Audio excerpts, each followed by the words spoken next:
In today's video, I'm going to teach you how to use Supabase migrations. Database Guide 2026. Migrations let you track and apply database changes over time, so your schema stays consistent across environments and teammates. We'll start in the Supabase dashboard. Then run the exact commands you need in the terminal to create and push your first migration. First, head to supabase.com in your browser. If you're not signed in yet, log in using your preferred method. It's quick, just authenticate and you'll land on the dashboard.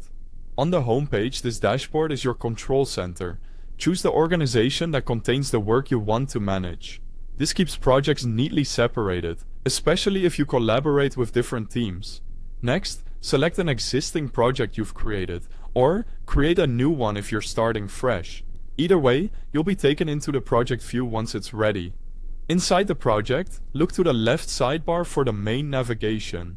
This is where you'll move between features like authentication, storage, and the database itself. Click Database, then choose Migrations. This page is where Supabase surfaces the history of your schema changes. Think of it as a timeline of what changed, when, and by whom, which is incredibly helpful for rollbacks, audits, and teamwork.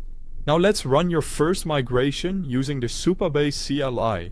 You'll need a terminal and the CLI installed beforehand. Open your terminal in the root of your project folder so the CLI can place migration files in the right location. First, link your local project to the correct Supabase project by running Supabase link. Project ref, your project ref. Replace the placeholder with your actual project reference, which you can find in your project settings or URL. This step securely connects the CLI to the project you just opened in the dashboard. Avoid sharing your project reference publicly.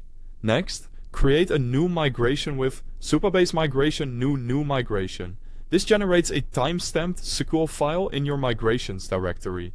That file is where your schema changes live.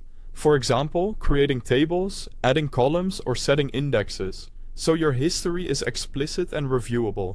Finally, apply any pending migrations to your database by running Supabase db push.